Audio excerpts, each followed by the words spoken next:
السلام علیکم، امید ہے سب خیریت سے ہوں گے۔ ہم اگلا رکوع دیکھتے ہیں جو کہ سورہ نساء کا چوتھا رکوع اور آیت ہے 23۔ اعوذ باللہ من الشیطان الرجیم، بسم اللہ الرحمن الرحیم۔ حرمت علیکم، حرام کر دی گئیں تم پر، امہاتکم تمہاری مائیں، و بناتکم اور تمہاری بیٹیاں، و اخواتکم اور تمہاری بہنیں، و اماتکم اور تمہاری پھپھیاں، و خالاتکم اور خالائیں تمہاری، و بنات الاخی اور بیٹیاں بھائی کی یعنی بھتیجیاں، و بنات الاختی اور بیٹیاں بہن کی یعنی بھانجیاں، و امہاتکم اللاتی اور مائیں تمہاری وہ جنہوں نے ارضعناکم دودھ پلایا تمہیں، و اخواتکم اور بہنیں تمہاری من الرضاعتی رضاعت سے یعنی رضاعت کے حوالے سے جو بہنیں بنتی ہیں، و امہات نسائکم اور مائیں تمہاری بیویوں کی یعنی ساسیں، و ربائبکم اللاتی اور بیوی کی بیٹیاں دوسرے خاوند سے جو فی حجورکم جو تمہاری گود میں ہیں، یعنی آپ کی بیویوں کی جو کسی دوسرے شوہر سے بیٹی ہیں جن کا پرورش کرتے ہو، من نسائکم تمہاری بیویوں میں سے، اللاتی وہ جو دخلتم بہن دخول کیا تم نے ان سے، یعنی وہ بیویاں جن سے تم دخول کرتے ہو، ان سے اپنا تعلق قائم کرتے ہو، ان کی دوسرے شوہروں سے جو بیٹیاں جن کی تم پرورش کرتے ہو وہ بھی حرام ہیں۔ فَإِن لَمْ تَكُونُوا پھر اگر نہ ہو تم تم دخول کر چکے بہن ان سے، فلا جناح علیکم تو نہیں کوئی گناہ، فلا جناح علیکم تو نہیں کوئی گناہ تم پر، یعنی وہ عورتیں جو تمہارے نکاح میں آئی ہیں لیکن تم ان سے دخول نہیں کرتے ہو، اور ان کی کوئی بیٹیاں ایسی ہیں جن کی تم نے پرورش نہیں کی ہے، وہ بڑی ہیں، تو تم پر کوئی گناہ نہیں کہ تم ان سے نکاح کر سکتے ہو۔ وَحَلَائِلُ أَبْنَائِكُمْ اور وَحَلَائِلُ أَبْنَائِكُمْ اور بیویاں تمہارے بیٹوں کی، الذین من اصلابکم وہ جو تمہارے صلب سے ہیں، نسل سے ہیں، یعنی تمہارے اپنے بیٹے، تمہاری اپنی پشتوں سے جو تمہارے بیٹے ہیں ان کی بیویاں یعنی کہ آپ کی بہویں، منہ بولے بیٹے نہیں، آپ کے اپنے بیٹوں کی جو بیویاں وہ حرام ہیں۔ وَأَن تَجْمَعُوا اور یہ کہ تم جمع کرو، بینہ درمیان، اختین دو بہنوں کے، الا ما قد سلف سوائے اس کے جو تحقیق گزر چکا، ان اللہ کانا بے شک اللہ ہے، غفور الرحیم بہت بخشنے والا اور بہت رحم فرمانے والا۔ یہ رکوع ہے، جو یہ آیت ہے، اس میں جو تمام وہ رشتے جن سے جمع کرنا، جن سے یہ تعلق قائم کرنا آپ پر سخت سخت حرام ہے، ان تمام کے جو ہے وہ واقعہ جو ہے ان تمام کے بارے میں ذکر ہے، آپ کی پوری اللہ تعالیٰ نے بیان کر دی ہیں، مائیں، بیٹیاں، بہنیں، پھپھیاں، خالائیں، بھتیجیاں، بھانجیاں، آپ کی جو ہے یہ رضاعت جو مائیں جنہوں نے آپ کو دودھ پلاؤ، رضائی مائیں، آپ کی رضاعت میں آنے والی بہنیں، اور آپ کی ساسیں، اور آپ کی یہ ساری وہ ہیں جو آپ کے لیے پھر محرم بن جاتی ہیں، ٹھیک ہے نا، یہ محرم ہیں آپ کے، اور ان کے ساتھ آپ جو ہے میاں بیوی والا تعلق نہیں رکھ سکتے ہو، یہ بہت بہت غلط ہے ان سے جمع کرنا، استغفر اللہ، جو آج کل مغرب کے معاشرے کے تو اللہ ہی معاف کرے کیا کیا ہو رہا ہے، لیکن ان رشتوں کا احترام ہے آپ کے لیے، اور جو ہے آپ کی وہ بچیاں جو آپ کی جن کی آپ پرورش کرتے ہو، جو آپ کی بیٹیاں ہوتی ہیں دوسرے خاوند سے، یعنی آپ کی بیوی کے کسی دوسرے خاوند سے اگر کوئی بچی ہے اور وہ عورت آپ کے نکاح میں آ جاتی ہے اور آپ اسے تعلق قائم کر لیتے ہو اپنا، تو وہ جو بچی جس کی آپ پرورش کرتے ہو آپ اس کے ساتھ بھی نکاح نہیں کر سکتے ہو۔ اور جو ہے لیکن اگر کوئی ایسا معاملہ ہے کہ کوئی عورت آپ کے نکاح میں آئی ہے، وہ بڑی عمر کی ہے، آپ نے اس سے نہیں تعلق قائم کیا ہوا اور اس کی کوئی بیٹی بڑی ہے، تو اس عورت کے بعد آپ اس بچی سے نکاح کر سکتے ہو،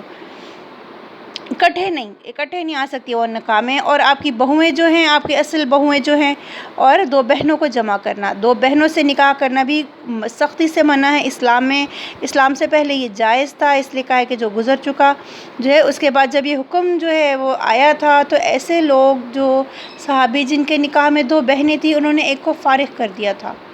ٹھیک ہے نا، یہ جو ہے یہ اللہ تعالیٰ کے احکامات ہیں۔ اب اسی رکوع میں ہمارا نیا پارہ بھی شروع ہو رہا ہے الحمدللہ، لیکن یہاں پہ لام کیا ہے تو یہ کنٹینیوڈ ہے، یہاں پہ جو ٹاپک ہے والمحصنات اور شادی شدہ عورتیں، اور یعنی کہ یہ پیچھے حرام کی گئی جو تم پہ عورتیں ہیں ان میں جو لسٹ آتی ہے ان میں ایک اور ہے جو شادی شدہ عورتیں ہیں، یعنی دوسروں کی بیویاں، من النساء عورتوں میں سے، الا ما ملکت ایمانکم، الا مگر ما ملکت جن کے مالک ہوئے تم، ایمانکم دائیں ہاتھ تمہارے، یعنی جن کو تم نے خریدا ہو تمہاری لونڈیاں ہوں، ٹھیک ہے نا، جو دوسروں کی بیویاں ہیں، یعنی جو یہ محسنات لفظ ہے نا، بیسیکلی اس کا روٹ ہے ہا سواد نون حسن، حسن کہتے ہیں قلعے کو، یعنی جو عورتیں جو قلعے کے اندر آئی ہوں، یعنی کہ جو محفوظ ہوئی ہوں، محفوظ ہونے سے اس میں دو طریقے آتے ہیں کہ ایک تو یہ کہ وہ پاک دامن عورتیں ہوں، آزاد عورتیں ہوں، آزاد مسلمان پاک دامن عورتیں ہوں، یعنی کہ جو بیچاری جو لونڈیاں ہوتی ہیں جن کا کوئی پتہ نہیں ہوتا کہاں کہاں بیچاریاں رہتی ہیں، یہ کیا ان کے حالات ہوتے ہیں، لیکن وہ عورتیں جو خاندانوں میں اپنے گھروں میں محفوظ ہوتی ہیں اور آزاد عورتیں ہوتی ہیں، اور یا پھر جو کسی مرد کی اس میں آئی ہوتی ہیں، نکاح میں آ کے محفوظ ہوئی ہوتی ہیں، تو یہ محسنات دونوں میں معنوں میں آتا ہے۔ تو یہاں پہ جو ہے شادی شدہ عورتوں کے بارے میں کہ دوسروں کی بیویاں جو ہے وہ تم پر جائز نہیں ہیں، میں اس کے سوائے اس کے کہ اگر ان میں سے کوئی تمہاری لونڈی ہو تو۔ کتاب اللہ فرض کر دیا ہے، لکھ دیا ہے اللہ نے، علیکم تم پر، وَأُحِلَّ لَكُمْ اور حلال کیا گیا ہے تمہارے لیے، ما وراء جو علاوہ ہے، ذالکم ان کے، یعنی یہ جو ساری بیان کی ہے ان کے علاوہ جو ہے وہ تمہارے لیے حلال ہے،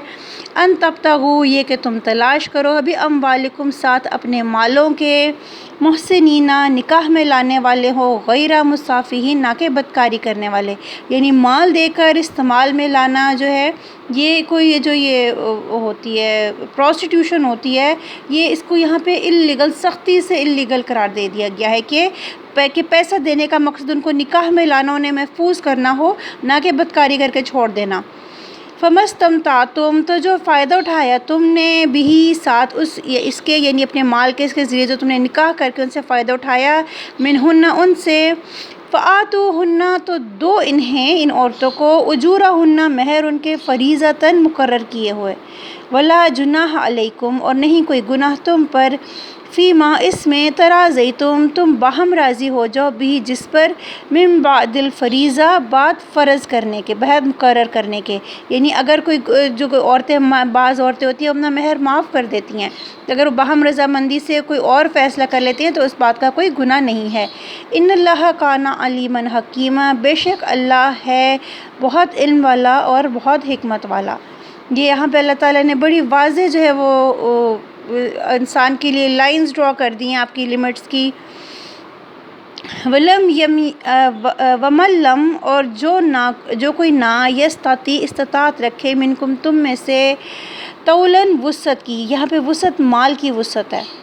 ٹھیک ہے نا، کیونکہ ظاہر ہے جو وسعت نکاح کی جو وسعت رکھنا ہے دو ہے کہ ایک تو مرد جو شادی قابل ہو، تو اگر تو اس قابل ہی نہیں تو شاید اس کو نکاح کی ضرورت بھی نہیں، تو اگر اس کو نکاح کی حاجت ہے تو اس کا مطلب ہے کہ لیکن وہ وسعت نہیں رکھتا نکاح کی، این کیا کہ وہ نکاح کرے، تو یہاں پہ مال کی وسعت کا ذکر ہے، تمام ترجموں میں یہاں پہ مال کی وسعت کا ذکر ہے۔ وَمَن لَّمْ يَسْتَطِعْ اور جو کوئی نہ استطاعت رکھے، منکم تم میں سے، طولاً وسعت یعنی مال کی وسعت ہوتی ہے طولاً، ینکحا کہ وہ نکاح کرے، المحصنات آزاد عورت سے، یہ یہاں پہ آزاد عورت کا ذکر آ گیا، یعنی کہ جو محفوظ ہو، خاندانی محفوظ ہو، جو مومناتی جو مومن ہوں، فمما ملکت ایمانکم تو ان میں سے، ما ملکت ایمانکم جو جن کے مالک ہوئے دائیں ہاتھ تمہارے، من فتیاتکم تمہاری لونڈیوں میں سے، المومنات جو مومنہ ہوں، یعنی اگر کوئی شخص جو ہے، ویسے تو ایک ناپسندیدہ عمل ہے، لیکن اگر کوئی شخص آزاد عورت سے نکاح کی استطاعت نہیں رکھتا تو وہ ایک لونڈی سے نکاح جو کہ مومنہ ہو اس سے نکاح کر سکتا ہے۔ واللہ اعلم بایمانکم اور اللہ زیادہ جانتا ہے تمہارے ایمان کو، بعضکم من بعض تمہارے بعض میں سے ہیں، یعنی آپس میں ایک دوسرے کی اولادیں ہو، رشتہ دار ہو، فانکحوہن پس نکاح کرو ان سے، باذنی یعنی ان اور لونڈیوں سے اگر تم نکاح کرتے ہو، باذنی ساتھ اجازت کے، اہلہن ان کے مالکوں کے، وآتوہن اور دو انہیں، اجورہن مہر ان کے، بالمعروفی ساتھ بھلے طریقے کے، محسنات نکاح میں محفوظ ہونے والیاں ہو، غیر مصافحات نہ کہ بدکاری کرنے والیاں، ولا متخذانی اور نہ پکڑنے والی ہوں یا نہ بنانے والی ہوں، اخدان خفیہ دوست، یعنی وہ جو عورتیں ہیں ان کی یہ صفت ہو کہ وہ نکاح میں آنے والی ہوں، نہ کہ بدکاری کرنے والی اور نہ وہ خفیہ دوست بنانے والی۔ فَإِذَا أُحْسِنَا، پھر جب احسنا وہ حفاظت میں آ جائیں یا نکاح میں آ جائیں یہ لونڈیاں، فَإِنْ أَتَيْنَا، پھر اگر آئیں وہ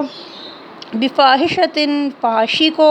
یا بدکاری کے کاموں کو، فعلیہن، تو ان پر ہے نصف آدھی ما علی المحسنات، وہ جو پاک دامن آزاد عورت پر ہے، من العذابی سزا میں سے۔ یعنی اگر وہ لونڈی جو آپ کی بیوی ہے اور اگر اس کے بعد وہ کسی فحاشی کے کام کو آتی ہے تو اس کے لیے آدھی سزا ہے، کیونکہ جو لونڈی ہے اس کے مسائل بہت علیحدہ طرح کے ہوتے ہیں، کیونکہ اگر آپ اس سے نکاح کرتے ہو تو وہ اپنے اس مالک کے لیے بھی حلال ہوتی ہے جس کے وہ ملکیت ہوتی ہے، اور آپ کی بھی وہ نکاح میں ہوتی ہے، تو اس کے معاملات بیچاری بہت بے بسی والی حالت ہوتی ہے۔ تو جو ہے یہ جو ہے اس کے لیے جو ہے اگر وہ کسی برائی کے بدکاری کے کام کو آئے تو اس کے لیے سزا بھی اللہ نے آدھی رکھی ہے۔ ذالکا، یہ لمن خشیہ، اس کے لیے ہے جو ڈرے، العنت منکم، گناہ سے تم میں سے، یعنی کہ تم میں سے جو گناہ سے ڈرنے والا ہو اس کے لیے یہ احکامات ہیں جو ہے کہ جو آزاد عورت سے نکاح نہیں کر سکتا تو وہ کسی لونڈی سے نکاح کر لے، اور اگر وہ کسی برائی کو آتی ہے تو اس کو آدھی سزا دے دے، یہ سارے احکامات اس کے لیے ہیں جو گناہ سے ڈرے۔ وَأَن تَصْبِرُوا خَيْرٌ لَكُمْ، اور اگر تم صبر کر لو تو بہتر ہے تمہارے لیے، یعنی اس لونڈی سے نکاح کرنے والے معاملے سے بہتر ہے کہ تم صبر کر لو، وہ زیادہ بہتر ہے تمہارے لیے۔ واللہ غفور الرحیم، اور اللہ بہت بخشنے والا ہے، بہت رحم کرنے والا ہے۔ تو اور صبر کرنے کا جو معاملہ ہے یہ لونڈیوں سے کے ساتھ اگر آپ نے نکاح کر لیا ہے تو ان کے ساتھ جو آپ کے معاملات ہیں ان میں بھی اگر تم اس میں یہ معنی بھی آتے ہیں کہ یا تم نے اگر ان سے نکاح کر ہی لیا ہے تو ان کے معاملے میں تم صبر سے کام لو تو تمہارے لیے بہتر ہے، کیونکہ وہ مجبور عورتیں ہوتی ہیں، جو بے بس عورتیں ہوتی ہیں وہ، تو تم ان کے معاملے میں اگر صبر سے کام لو تو بہتر ہے تمہارے لیے۔ واللہ غفور الرحیم، اور اللہ بہت بخشنے والا اور بہت رحم کرنے والا ہے۔ اللہ تعالیٰ ہمیں ان حدود کو سمجھنے کی اور ان پر پابندی کرنے کی اللہ تعالیٰ ہمیں توفیق دے اور ہمیں سمجھ عطا فرمائے۔ اپنا خیال رکھیے گا، اللہ حافظ۔